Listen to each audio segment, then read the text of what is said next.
নমস্কাৰ। সৰ্বপ্ৰথমে মই সকলো সাংবাদিক বন্ধুসকললৈ আৰু লগত আমাৰ দলীয় জ্যেষ্ঠ কনিষ্ঠ কাৰ্যকৰ্তা তথা আমাৰ মণ্ডল সভাপতি শুক্লা চেৰফাং মণ্ডলৰ সকলোলৈ শাৰদীয় দুৰ্গা পূজাৰ আন্তৰিক শুভেচ্ছা জনালোঁ।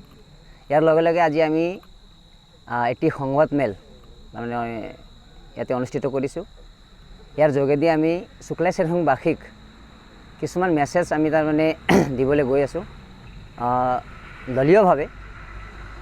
তো যোৱাকালি আমাৰ শুক্লা চেৰফাং অন্তৰ্গত নাওকটা বিহুতলীত দুৰ্গা মন্দিৰ প্ৰাংগণত BPF দলে এটি জয়নিং চেৰেমনি অনুষ্ঠান পাতিছিল। সেই অনুষ্ঠানত BPF দলৰ বাঘা নেতাই কৈছে কি শুক্লা চেৰফাং BJPৰ তৰফৰ পৰা 400 জনে ভাৰতীয় জনতা পাৰ্টিৰ 400 জন কাৰ্যকৰ্তাই BPFত জইন কৰা বুলি তেওঁলোকে কৈছে। আমি সেই কথাক আমি চ্যালেঞ্জ আমি প্ৰত্যাহ্বান জনাইছোঁ। শুক্লা চেৰফাং মণ্ডলৰ ভাৰতীয় জনতা পাৰ্টিৰ মণ্ডল কমিটিৰ আমাৰ মৰ্চা কমিটিৰ আমাৰ শক্তি কেন্দ্ৰ প্ৰমুখ আমাৰ তৃণমূল পৰ্যায়ৰ বুথ সভাপতি কোনো এজন কাৰ্যকৰ্তা 400 জনৰ কথাটো আমি দূৰে দিছোঁ। তেওঁলোকে ভাৰতীয় জনতা পাৰ্টিৰ এই 4টা গণ্ডিৰ ভিতৰত থকা যদি এজন কাৰ্যকৰ্তা যদি তেওঁলোকে BPFত জইন হোৱা বুলি যদি আমাক 400 জন নালাগে 4 জন যদি তেওঁলোকে যদি আমাক দেখাই দিয়ে তেনেহ'লে আমি কথাটো মানি ল'ম। তেওঁলোকে এই ভিত্তিহীন কথা কৈ সম্পূৰ্ণ মিথ্যাচাৰ মিছা কথা কৈ শুক্লা চেৰফাংবাসী ৰাইজক বিভ্ৰান্তি তাৰমানে পেলাব নালাগে। কাৰণ আজিৰ তাৰিখত এই 21 শতাব্দী তাৰমানে ভাৰতবাসীৰ এই শুক্লা চেৰফাংবাসী ৰাইজ বা এই অঞ্চলৰ নাগৰিক আজিৰ তাৰিখত সচেতন। গতিকে আমি BPFক আমি প্ৰত্যাহ্বান জনাইছোঁ, চ্যালেঞ্জ কৰিছোঁ। তেওঁলোকে 400 জন নহয় 4 জন ভাৰতীয় জনতা পাৰ্টিৰ নিষ্ঠাৱান কাৰ্যকৰ্তা শক্তি কেন্দ্ৰ মণ্ডল মৰ্চা বুথৰ কাৰ্যকৰ্তা আমাক দেখাই দিয়ক। তো এই বিষয়ত আমি চ্যালেঞ্জ কৰিছোঁ। দ্বিতীয় কথা হ'ল BPFৰ যোনটো জইনিং চেৰেমনি যেনিবা যোৱাকালি আমাৰ ক'ত হৈ গ'ল, নাওকটাত হৈ গ'ল। আৰু কেতিয়াবা তেওঁলোকে ক'ত কৰিব, অমৃতনগৰত কৰিব, আৰু তেওঁলোকে নিজ বেতনা VCDCত কৰিব, খাটৰবাৰী VCDCত কৰিব, শুক্লা চেৰফাঙৰ বিভিন্ন ঠাইত তেওঁলোকে জইনিং প্ৰগ্ৰাম কৰিব। তেওঁলোকৰ সেই জইনিং প্ৰগ্ৰামত জইন কোনে কৰে তাৰমানে একেটাই মানুহ। নাওকটাত যিবিলাক তাৰমানে BPFত যিবিলাকে জইন কৰিছে সেইসকল মানুহে আকৌ কি কৰিব, অমৃতনগৰতে গৈ পেলাই সেইসকল মানুহে তাৰমানে জইন কৰিব। তাৰমানে চেহেৰা এটাই মানুহ এটাই, অন্য মানুহ নতুন চেহেৰা নতুন মানুহ বৰ্তমান তাৰমানে আমি নাই। আমি ভালদৰে এই কথাটো ক'ব পাৰোঁ। তৃতীয় কথা হ'ল BPFৰ মিটিঙত এতিয়া তেওঁলোকে দম্ভালি মাৰি কয়, BPFে দম্ভালি মাৰি ফালে অহংকাৰভাৱে তেওঁলোকে কিছুমান কথা কয় কি আমাৰ মিটিঙত তাৰমানে 6000 মানুহ হৈছে। যদি 2000 মানুহ জমা হৈছে তেওঁলোকে কি কয় 6000 মানুহ জমা হোৱা বুলি কয়। কিন্তু আমি এটা কথা তেওঁলোকক প্ৰশ্ন কৰিছোঁ, BPFৰ বাঘা নেতাক আমি প্ৰশ্ন কৰিছোঁ, তেওঁলোকৰ মানুহ 2000 যদি ক'ৰবাত জমা হয় তেওঁলোকে কয় কি 1500 জন মানুহ তাৰমানে 1200 জন মানুহ জইন কৰা বুলি কয়। তো 2000 মানুহ জমা হওঁতে যদি 1200 যদি জইন কৰিছে তেনেহ'লে ভোটাৰ্ছ আৰু কাৰ্যকৰ্তাৰ মাজত দলীয় কাৰ্যকৰ্তা আৰু ভোটাৰ্ছ মাজত পাৰ্থক্য থাকিল কি? এইটো হাস্যকৰ বিষয় নহয় জানো? এইটোতো চবেই তাৰমানে গম পায় আজিকালি। আৰু 4ৰ্থ নম্বৰ কথা হ'ল এটা হাঁহি উঠা কথা। 4ৰ্থ নম্বৰ কথাটো মই অলপ হাঁহি উঠিছে মোক। তাৰমানে আজি ভাৰতবৰ্ষত 140 কোটি জনগণ। এতিয়া 140 কোটি জনগণৰ ভিতৰত আমাৰ শুক্লা চেৰফাঙত 8টা VCDCৰ ভিতৰত আমাৰ 56,000 আমাৰ সামথিং কি আছে আমাৰ ভোট আছে। এই 56,000 ভোটাৰৰ ভিতৰত এতিয়া নাওকটা হ'ল আমাৰ তাৰমানে শুক্লা চেৰফাং এটা প্ৰাণ কেন্দ্ৰ, এটা বিন্দু। এইটো কোনোবা এটা ঠাইত যদি মিটিং পাতে যিকোনো দলে হওক, মই অকল BPFৰ কথা নকওঁ, যিকোনো দলে মিটিং পাতিলে 2000, 2500, 3000 মানুহ হোৱাটো স্বাভাৱিক কথা আজিৰ তাৰিখত। এটা একেবাৰে স্বাভাৱিক কথা। আৰু তেওঁলোকে সেই 2025কে কি কৰে তিল পৰা তাল কৰি ফেলে 25ৰ জায়গাত তাৰমানে 5000 হোৱা বুলি 6000 বুলি তাৰমানে সমাজত তাৰমানে বিভ্ৰান্তিৰ তাৰমানে এটা পৰিৱেশ তাৰমানে সৃষ্টি কৰে। তো গতিকে মই আৰু এটা কথা কৈছোঁ, পঞ্চম কথা 5 নম্বৰ পইণ্ট, আজি BPF তাৰমানে BPF সংগঠন আছে বুলি কয়, BPF দল আছে বুলি কয়। তাৰমানে আমি জানাত BPF দল ক'ত আছে, আমি জনাত, আমি ভাৰতীয় জনতা পাৰ্টিৰ আমি কাৰ্যকৰ্তাই জনাত BPF দল ক'ত আছে, নেতাত সীমিত হৈ আছে। BPF দল ক'ত আছে, কাৰ্যালয়ত সীমিত হৈ আছে। আজি BPFৰ কাৰ্যালয় আছে, নেতা আছে, কাৰ্যকৰ্তা নাই। আজি BPF আমাক শুক্লাই চেৰফাঙৰ ভিতৰত দেখাই দিয়কচোন। আমিতো শুক্লাই চেৰফাঙৰ আমাৰ 41টা আমাৰ বুথ আছে, 8টা আমাৰ শক্তি কেন্দ্ৰ আছে। আমি প্ৰত্যেক ঠাইত, আমি খাটৰবাৰীত যাওঁ, আমি ৰামচাঝাৰত যাওঁ, আমি বেটাগাঁৱত যাওঁ, আমি অমৃতনগৰত যাওঁ, আমি চপুৰ VCDCত যাওঁ, প্ৰত্যেকটা বুথত প্ৰত্যেকটা শক্তি কেন্দ্ৰত আমি যাওঁ। তাতেতো আমি আজিলৈকে কোনো এজন BPF দেখা নাই, তাতেতো BPFৰ কোনো সংগঠন দেখা নাই আমি। তাৰমানে তেওঁলোকৰ তলি নাই, তেওঁলোকৰ যোনটো ফাউণ্ডেশ্যন বুলি কয় একদম একেবাৰে আজি তাৰিখত জিৰ'। মানুহবিলাক তাৰমানে গম পাইছে, মানুহে 17 বছৰ শাসনত BPFত তাৰমানে থাকিব নোৱাৰোঁ বা নালাগে, এইটো তাৰমানে সাধাৰণ মানুহে তাৰমানে গম পাইছে।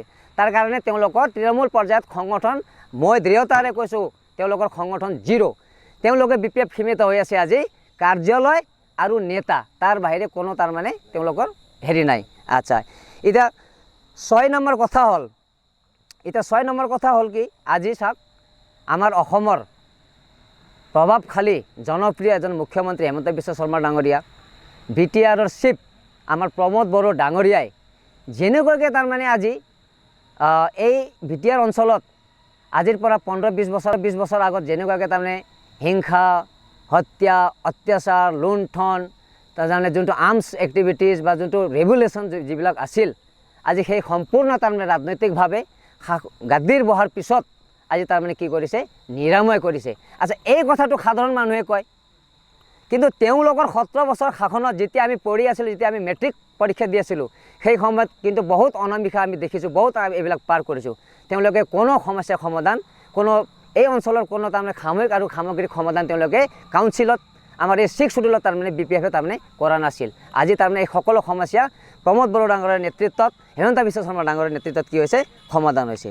আচ্ছা, এতিয়া তেওঁলোকে এনেকুৱা বিভিন্ন ধৰণৰ মিছা প্ৰবঞ্চনা, মিথ্যাচাৰৰ আশ্ৰয় লৈ তেওঁলোকে 17 বছৰ শাসন কৰিছিল। আগত তাৰমানে আগৰ যুগটো তেনেকুৱাই আছিল, মানুহবিলাক ইমান ডিজিটেল হোৱা নাছিল, ছ'চিয়েল মিডিয়া নাছিল, সংবাদ মাধ্যমটো ইমান সক্ৰিয় নাছিল। তাৰ কাৰণে তেওঁলোকে কি কৰিছিল, 17 বছৰে তেওঁলোকে তাৰমানে এই মিথ্যাচাৰৰ আশ্ৰয় লৈ পেলাই তাৰমানে কাউন্সিলটো দখল কৰিছিল আৰু আমাৰ শুক্লাই চেৰফাঙো তেওঁলোকে দখল কৰিছিল। ঠিক তেনেকৈ তেওঁলোকে আকৌ এই নিউ এটাৰ মানে এজেণ্ডা লৈ, এই আগৰ যোনটো এজেণ্ডা আছিল সেই এজেণ্ডা লৈ পেলাই আকৌ তাৰমানে কি কৰিছে, তেওঁলোকে উঠি পৰি লাগিছে। আৰু এটা কথা আমি শুনিছোঁ বা এটা কথা আমি জানিছোঁ, তাৰমানে তেওঁলোকে বোলে আমি ধৰক ভাত নোখোৱাকৈ আমি 2 দিন 3 দিন আমি ভাত নোখোৱাকৈ আমি থাকিব পাৰে, কিন্তু BPF তাৰমানে যদি 3 ঘণ্টা যদি তেওঁলোকে শাসনত নাথাকে, তাৰমানে 3 ঘণ্টাও শাসনত নাথাকে, তেওঁলোকে থাকিবই নোৱাৰে বোলে, ইমান কিবা হৈ যায়, তাৰমানে শাসনটো লাগে তাৰমানে এনেকুৱা টাইপৰ তাৰমানে। তো তাৰ কাৰণে আজি কি হৈছে, এই শাসন নথকাৰ কাৰণে, গাদী নথকাৰ কাৰণে তেওঁলোকে কি হৈছে, এই পুখুৰীৰ পৰা মাছ ওলালে যেনেকুৱা মাছবিলাক জপে থাকে না, তাৰমানে তেওঁলোকে আজি তাৰমানে তেনেকুৱা হৈছে।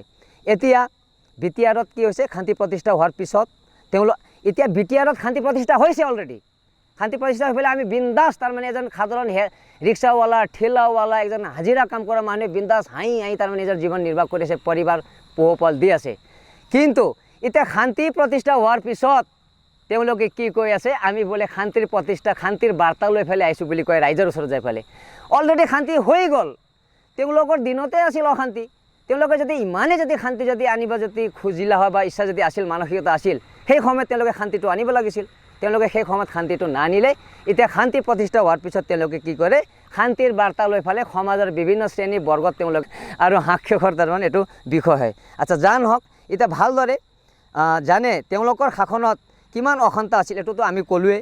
এতিয়া আমাৰ শুক্লাই চেৰফাঙত BJPৰ আজিও আমি তাৰমানে ডাঠিকৈ ক'ব পাৰোঁ, আমাৰ ভাৰতীয় জনতা পাৰ্টিৰ আজি শুক্লাই চেৰফাঙৰ ভিতৰত আমাৰ 41টা বুথৰ ভিতৰত এতিয়াও আমাৰ 5000 নিষ্ঠামান ভাৰতীয় জনতা পাৰ্টিৰ কাৰ্যকৰ্তাই তাৰমানে আজিৰ তাৰিখত কাম কৰি আছে।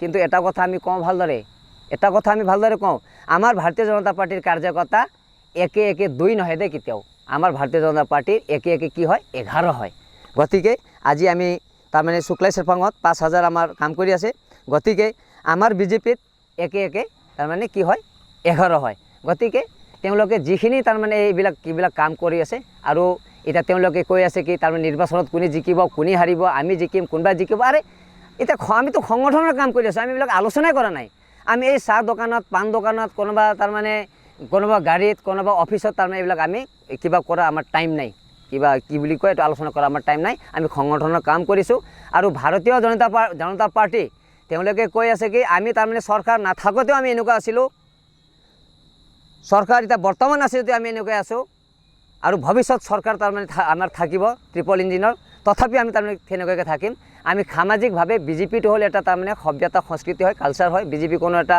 শাসনৰ কাৰণে গাদীৰ কাৰণে আহা দল নহয় গতিকে মই বিজেপিৰ হৈ বা আমাৰ আজি প্ৰেছ মিট সংবাদ মাধ্যমৰ যোগেদি আপোনালোকক এইখিনি কথা তাৰমানে স্পষ্টকৈ তাৰমানে জনালো নমস্কাৰ সাংবাদিক বন্ধুবৰ্গলৈ মোৰ অভিনন্দন জ্ঞাপন কৰিছোঁ যোৱাকালি 8-10-2023 তাৰিখে BPF দলৰ এক যোগদান কাৰ্যক্ৰম নাওকটা বিহুতিলৈ অনুষ্ঠিত হৈ যায় উক্ত যোগদান কাৰ্যক্ৰমত ভাৰতীয় জনতা পাৰ্টি শুক্লাই চেৰফাঙৰ অন্তৰ্গত 400জন বিজেপিৰ কৰ্মীয়ে যোগদান কৰা বুলি যি মন্তব্য দাঙি ধৰিছে তাক আমি তীব্ৰ ভাষাৰে গৰিহণা দিছোঁ আমি জনাওঁ ভাৰতীয় জনতা পাৰ্টিৰ এজনো কাৰ্যকৰ্তাই BPF দলত যোগদান কৰা নাই এই কথা সম্পূৰ্ণভাৱে ভিত্তিহীন যদি 400জন কৰ্মীয়ে BPFত যোগদান কৰিছে ভাৰতীয় জনতা পাৰ্টিৰ পৰা তেওঁলোকৰ যোগদানৰ লিষ্ট ৰাজহুৱা কৰিবলৈ প্ৰত্যাহ্বান জনাইছোঁ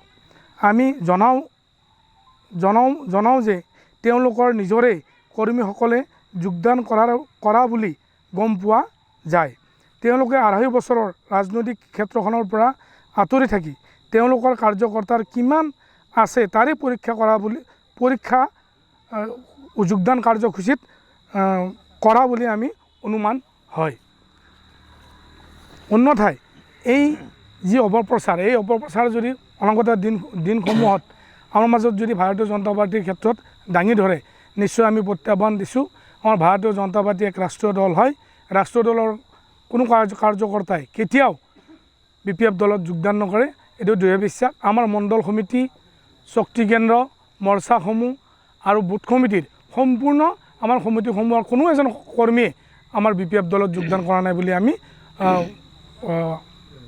দৃঢ়তাৰে ক'ব পাৰোঁ সাংবাদিক বন্ধুসকল আৰু দলীয় সতীৰ্থ আচলতে যোৱাকালি যিটো যোগদান কাৰ্যসূচী হৈ গ'ল এই কাৰ্যসূচী হৈ যোৱাৰ পিছত আমাৰ শুক্লাই চেৰফাং মণ্ডলত 41টা বুথ সক্ৰিয় হৈ আছে আৰু প্ৰতিটো বুথৰ সভাপতি সম্পাদক আমাৰ দলীয় নেতৃত্বৰ লগত ওতঃপ্ৰোতভাৱে সম্পৰ্ক থাকে যোৱাকালি কাৰ্যসূচী হৈ যোৱাৰ পিছত 41টা বুথৰ সভাপতি সম্পাদকৰ লগত আমাৰ যোগাযোগ হৈছিল আৰু যোগাযোগত আমি গম পাওঁ যে বুথ পৰ্যায়ৰ কোনো এজন কাৰ্যকৰ্তাই আহি ইয়াত এই কাৰ্যসূচীত ভাগ লোৱা নাই গতিকে আমি স্পষ্ট আমিয়েই নহয় আমাৰ দলীয় ক্ষুদ্ৰ পৰ্যায়ৰ পৰা গ্ৰাছ লেভেলৰ পৰা যিখিনি কাৰ্যকৰ্তা আছে ভাৰতীয় জনতা পাৰ্টিৰ প্ৰতিজন কাৰ্যকৰ্তাই ইমান সক্ৰিয় এবাৰ ভাৰতীয় জনতা পাৰ্টিত প্ৰৱেশ কৰিলে অন্য দলৰ পিনে কোনো পথে আগবাঢ়ি নাযায় আমাৰ এইটো বিশ্বাস আছে আৰু প্ৰতিজন বুথৰ সভাপতি সম্পাদকে দৃঢ়তাৰে কৈছে যে আমাৰ এই 41টা বুথৰ কোনো এজন কাৰ্যকৰ্তাই বিজেপি দলৰ পৰা BPF দলত অংশগ্ৰহণ কৰা নাই ধন্যবাদ